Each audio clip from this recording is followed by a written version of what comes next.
Louvado seja nosso Senhor Jesus Cristo. Nós vamos dar continuidade à nossa reflexão de São Cirilo de Jerusalém, as catequeses mistagógicas. Estamos trabalhando essa quinta catequese mistagógica, o nosso 12º encontro. Vamos falar da celebração eucarística. E vamos trabalhar, então, o Pai Nosso. Vamos ficar mais no Pai Nosso e deixar depois o último encontro sobre a comunhão para um próximo encontro. O Pai Nosso é o capítulo 11. Depois disso, tu dizes aquela oração que o Salvador transmitiu aos discípulos, atribuindo a Deus, ao Pai, com pura consciência, o nome de Pai, e dizes: Pai nosso, que estás nos céus. Ele usa, então, o Pai Nosso de Mateus, capítulo 6, do versículo 9 a 13. Ó incomensurável benignidade de Deus, aos que o tinham abandonado e jaziam em extremos males, é concedido o perdão dos males e a participação da graça, a ponto de ser invocado como Pai. Pai nosso que estás nos céus. Nós vemos que esta oração já era bem usada na comunidade cristã, quando no livro da Didaqué, no capítulo 8, a Didaqué, a doutrina dos 12 apóstolos, era um catecismo usado pela igreja de Antioquia, na Ásia. E esse catecismo tinha um momento em que ensinava as pessoas a rezar o Pai Nosso. O Pai Nosso aqui, que é na Didaqué, datado pelo ano 75. O livro da Didaqué é mais antigo que a redação final do Evangelho de Mateus e Lucas. É contemporâneo ao Evangelho de Marcos. Então, ali nós já temos todo o ensinamento de Jesus que já passa para a comunidade cristã, que durante 3 vezes ao dia a comunidade é chamada a rezar o Pai Nosso, de manhã, à tarde, ao meio-dia e à tarde. Os céus poderiam bem ser os que portam a imagem do mundo celestial, nos quais Deus habita e vive. Número 12. Santificado seja o teu nome. Santo é por natureza o nome de Deus. Deus é santo por excelência. Quer o digamos ou não. Mas uma vez que naqueles que pecam, por vezes é profanado, segundo o que se diz: por vós, meu nome é continuamente blasfemado entre as nações. A profanação, é um comentário, é tida como a não observância dos mandamentos de Deus. A infidelidade, que leva então o ser humano à não santificação de Deus, no meio dos seus filhos, da comunidade de fé, no meio do povo. O pecado profanava o nome santo de Deus e o insultava diante dos seres humanos. Oramos que em vós o nome de Deus seja santificado. Através da nossa vivência, através do nosso testemunho, da nossa vida, nós estamos santificando a Deus. Então, se a nossa vida nega tudo aquilo que nós conhecemos e sabemos e vivemos sobre a nossa fé, nós então estamos não santificando a Deus, mas profanando o seu nome. E Deus não é glorificado. Não que, por não ser santo, chegue a ser, ele é santo por natureza, mas porque em nós ele se torna santo quando nos santificamos e praticamos obras dignas de santificação. Isto é, o nosso processo de santificação, quando nós praticamos as obras da fé dignas de santificação. Então, neste contexto, né, é que nós, então, o santificamos. 13. Venha o teu reino. É próprio de uma alma pura dizer com confiança: venha o teu reino. Quem ouviu Paulo dizer que o pecado não reine em vosso corpo mortal, e se purificar em obra, pensamento e palavra, dirá a Deus: venha o teu reino. Os homens se santificam, santificando a Deus e seu nome, ou seja, deixando que Deus se santifique neles, em nós. E nisto Deus é santificado. Seja feita a tua vontade. Assim no céu como na terra, os divinos e bem-aventurados anjos de Deus fazem a vontade de Deus, como Davi dizia no Salmo: bendizei ao Senhor todos os seus anjos, heróis poderosos, que executais sua palavra.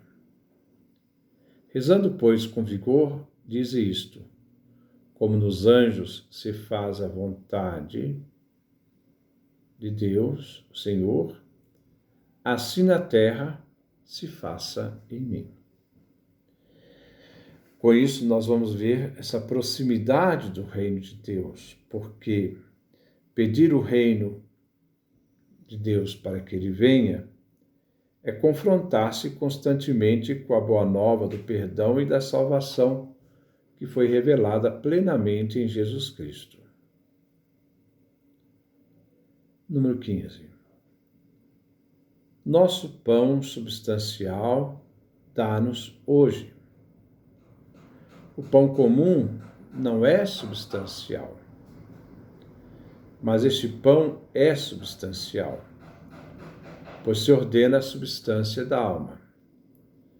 Este pão não vai ao ventre, nem é lançado em lugar escuro, mas se distribui sobre todo o organismo, em proveito da alma, em proveito do corpo. O pão aqui, um comentário, sintetiza e reúne toda a forma de alimento do qual temos necessidade. Não é simplesmente o pão.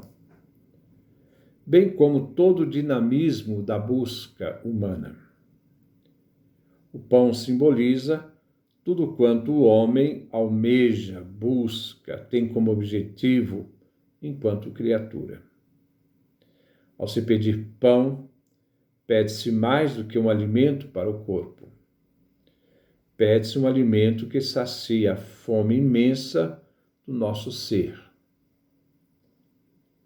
Vislumbra-se assim no pão a paternidade divina, que se patenteia como sustento, como pão que dá vida, como vigor de todo o nosso ser humano, de criaturas, em nosso processo de vir a ser por bondade, por dom divino. Então, e perdoa as nossas dívidas. 16.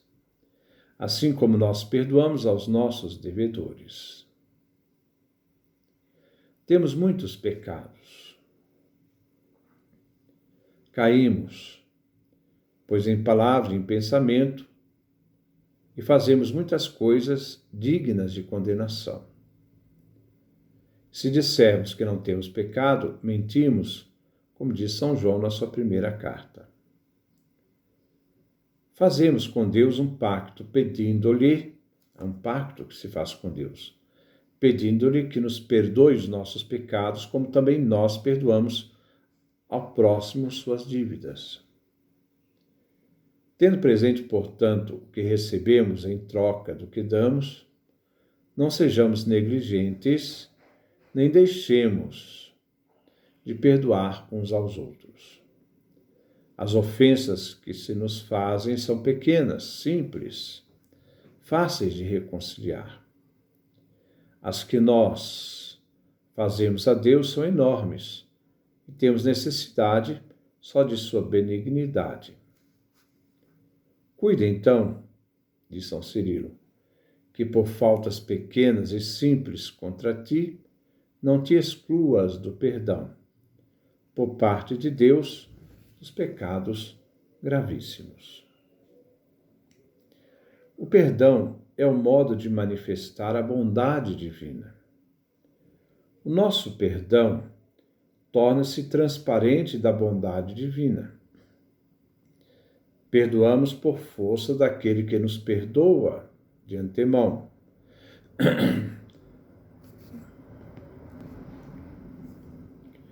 Não somos nós que conduzimos o perdão de Deus, mas é Deus que nos conduz ao perdão.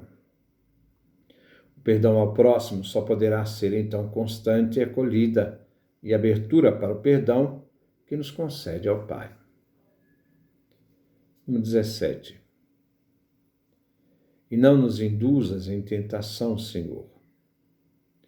Porventura, com isso, o Senhor nos ensina a pedir de que de modo algum sejamos tentados? Repetindo São Cirilo.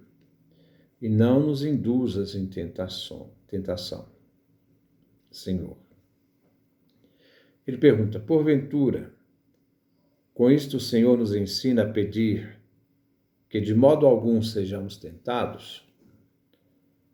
Como se encontra em outro lugar, aquele que foi tentado não tem experiência. E ainda, esse número 26, referência ao Eclesiástico, capítulo 34, do versículo 9 a 10.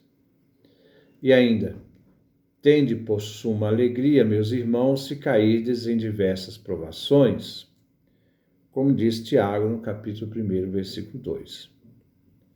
Mas entrar em tentação jamais é ao mesmo que ser submerso por ela. A tentação, pois, se assemelha a uma torrente difícil de atravessar. O que, então, não são submersos na tentação?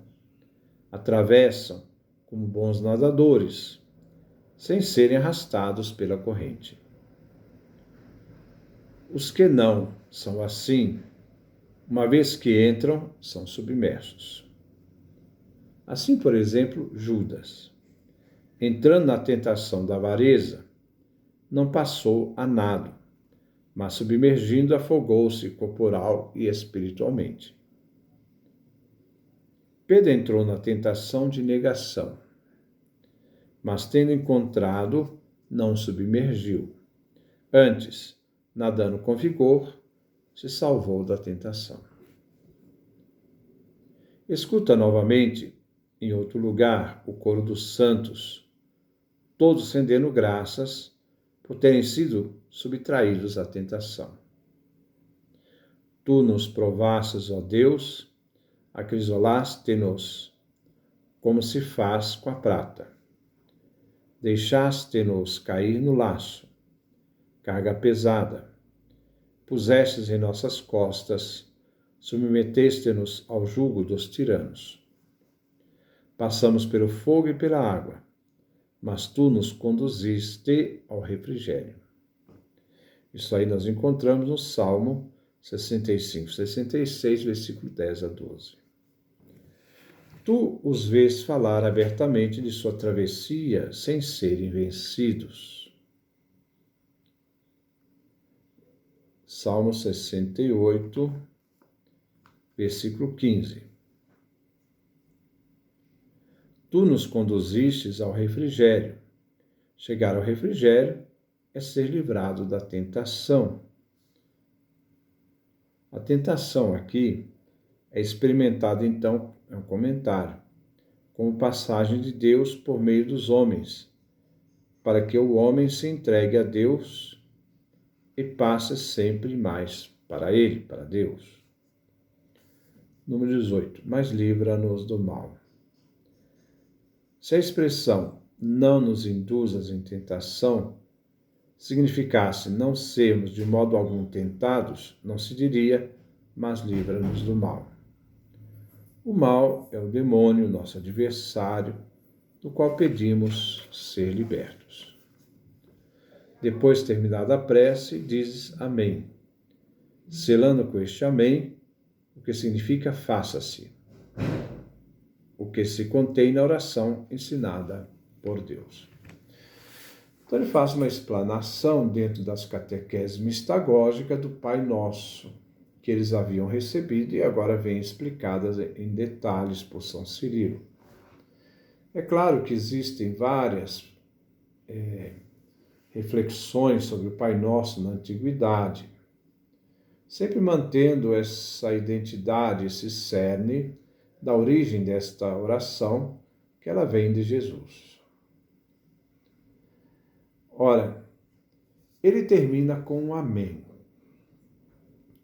Esse amém foi acrescentado ao Pai Nosso, né?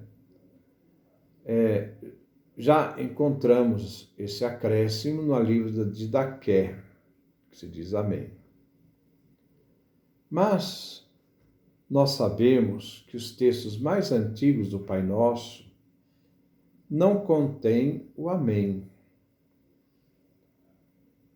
O amém é um acréscimo litúrgico, que depois da Didaqué entrou também nas constituições apostólicas do século IV, já na época também de São Cirilo de Jerusalém. Então, também não entra dentro do Pai Nosso, não entra também aquela expressão vosso é o reino, o poder e a glória, porque esta também é um acréscimo litúrgico presente na Didaqué, presente nas constituições apostólicas, mas jamais presente nos textos mais antigos bíblicos do Novo Testamento. Século IV, século III, IV e V. Nós não encontramos vosso é o reino, o poder e a glória. Esse é um acréscimo posterior, que da tradição da Didaqué, que é a tradição litúrgica, passa-se às constituições apostólicas, e essa tradição é sempre uma tradição litúrgica catequética, mas não bíblica. Nós vemos esse acréscimo acontecer nos textos latinos do século VII e século IX, onde o copista acrescenta essa expressão, vosso é o reino, o poder e a glória para sempre. Com muitas variantes. Tem várias variantes, mas eu estou falando daquela mais comum. Diante disto, essas variantes, elas existem, mas elas são tardias. Embora quando você pega o texto sinaítico, se não me engano, século V, o copista, que estava copiando o texto, deixou à margem um acréscimo em asterisco e diz, vosso é o reino, o poder, a glória para sempre. Mas isso é um acréscimo do copista, não está presente no texto. Então, é assim que nós devemos entender o Pai Nosso. Nós temos várias formas de entendê-lo, sempre no conteúdo de que toda vez que nós agimos na realidade de todo o ensinamento de Jesus, que é o pão partilhado e o pecado que é dado, desculpe, o perdão que é dado, nós estamos vencendo as tentações, estamos sempre sendo livres do mal. Estamos realmente nos preparando em comunidade para chamar Deus de Pai. Porque quem não partilha o pão, quem não é capaz de dar o perdão para ser perdoado, este nem tampouco poderá chamar Deus de Pai, porque isso será uma blasfêmia a Deus, porque ele ainda não é capaz de vivenciar o conteúdo profundo desta oração que Jesus ensinou a seus discípulos. Que Deus nos dê a sua graça, a sua bênção, sua face resplandeça sobre nós.